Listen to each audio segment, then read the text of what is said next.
to the A, my friends, because Game 6 last night between the Celtics and the Hawks, it came down to the final couple of minutes. Jason Tatum, but it's the man behind him, Jalen Brown, that you need to keep an eye on. And, of course, Trae Young. He started this game off red hot, Janae. I mean, 18 points in the first quarter. This guy, he's done a really good job of riding the ship, especially second half of the season. And you just feel like, okay, there's things to look forward to if you're Hawks fans with how he's handled all the adversity. 25 points in the first half for Young, but just 5 in the second. That's when Jalen Brown took over, Rich. Yeah, Jalen Brown was special. This is the thing. When you talk about two superstars being in sync in the postseason, I think Jason Tatum and Jalen Brown, they are the two best superstars right now that are left, in my opinion. Like if you combine, I think that they are the two best pairs. KD? I think that they are better. They're better suited, like their squad, the way they complement each other. In my humble opinion, I'm not saying more talented than Kevin Durant and Jeff Booker. I'm saying in sync for what their team needs from them for 48 minutes. Not to mention their supporting cast is exceptional because when you have a big guy who can also make a big three, Jason Tatum coming in on cleanup duty there, but even the brightest superstars like Jason Tatum after the win have to offer an apology to our musical legends. I want to send an apology to the legend Janet Jackson. We were supposed to close it out in Boston. She had to postpone her show. I hope she see this. I apologize for that, but we got it done today. You got to come out and be ready to play and be ready to go. No matter what it looked like on paper, and no matter what it looked like, in the media and the news, you got to come out and play basketball. You got teams that's not going to back down. You got guys that's going to come out and test you. And Atlanta Hawks did that. Jalen Brown, 32 points, 6 of 8 on three-pointers. The Celtics, though, they get the second round with huge effort from Tatum and Jalen to close things out. Brown and Tatum are the fifth duo in Celtics history to each have 30 points in a series-clinching win, and they're the first duo to accomplish that feat since Burke and McHale in 1988. So the Celtics, when you look at the betting lines, right, as we welcome in our senior NBA insider, Adrian Wojnarowski, they're still far and away the favorites to win the title, but their first-round series went maybe a little bit farther than anyone than Janet Jackson was expecting things to. So I'm going to start with you here, Woj. When you look at these Celtics, do you feel better or worse? What is the league thinking as they look at this team after that series? Listen, this is still as talented of a team, as deep of a team that there is in the playoffs, a team that still last year was 2 games away from winning a title. And, I mean, think back to 2008, Perk's Boston team that rolled through the rest of the playoffs to win a championship. They went 7 games in that first round against the Atlanta Hawks. This was a 6-game series. I still think this is a Boston team that is built to win a championship. And sometimes just getting out of that first round and getting through it allows you to sort of get your bearings. But they're going to face a monster Philadelphia team that has a lot on the line and has been waiting all season, knowing they were going to have to get through the Celtics to get to where they want to go. Yeah, I agree, but because when you have a guy like Derek White who can average 18 in a series, who's their 5th best player, but I will say this. I did see some flaws in this series with the Boston Celtics, starting with Joe Mazzulla. I saw certain situations he could have handled them better.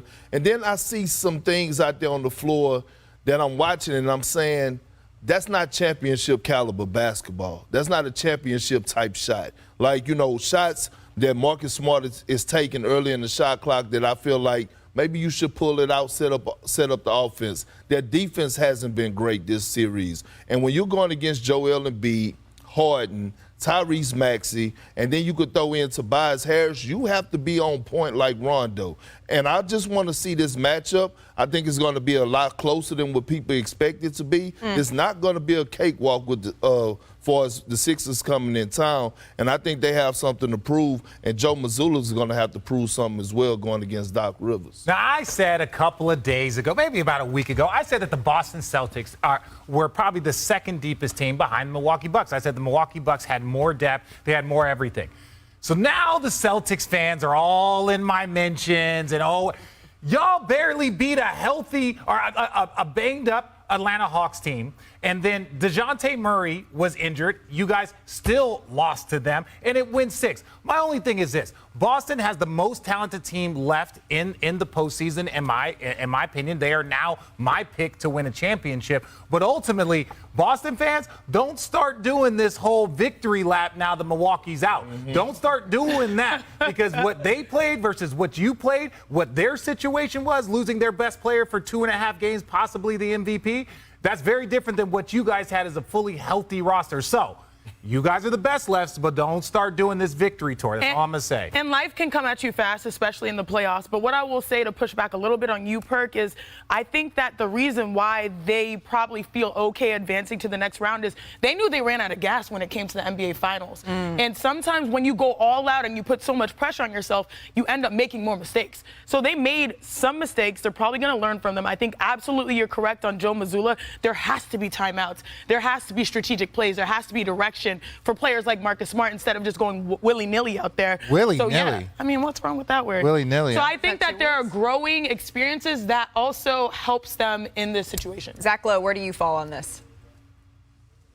Look, I feel great about Boston, but it must be Friday because I kind of agree with Perk. I still feel great about Boston. They're awesome. They're super talented. And by the way, credit to the Hawks. I counted them out in that series when they lost the first 2 games, and they rallied back to make it a series. I just, with Perk, like, just some plays, like these open threes late in the stretch run are just defensive breakdowns, letting the Hawks back in the game, not guarding the inbounds passer. Yeah, you're up by 8. How about not letting them get a clean look at a 3 up by 8? There was just a certain looseness to the way Boston played these last 2 games. Obviously, blowing a big lead in the previous game at home. A certain looseness that, like Perk said, is not going to cut it as the competition gets better. And Perk mentioned people thinking this is going to be a cakewalk for Boston.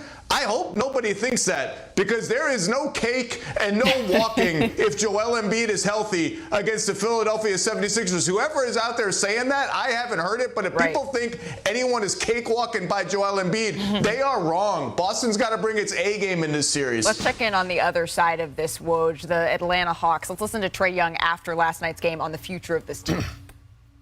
Trae, I know it's tough because you just lost a playoff series, but what have these last 6-8 weeks been like for you playing under Quinn, and what are your thoughts on the future?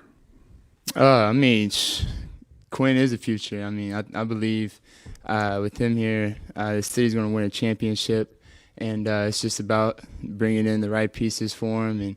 And I mean, him obviously getting a full summer to bring in his people and training camp to put in what he wants to put in. It's kind of tough when you get in the position halfway through the year and you kind of want to put in your stuff, but we're kind of already halfway through the year and everybody's played 40, 50 games or 30 games, how many we were played at that point. But I think he's going to be great for us, and I'm excited for the future with him. So Woj, Trae clearly optimistic here, but what is the future, the next steps here for Atlanta?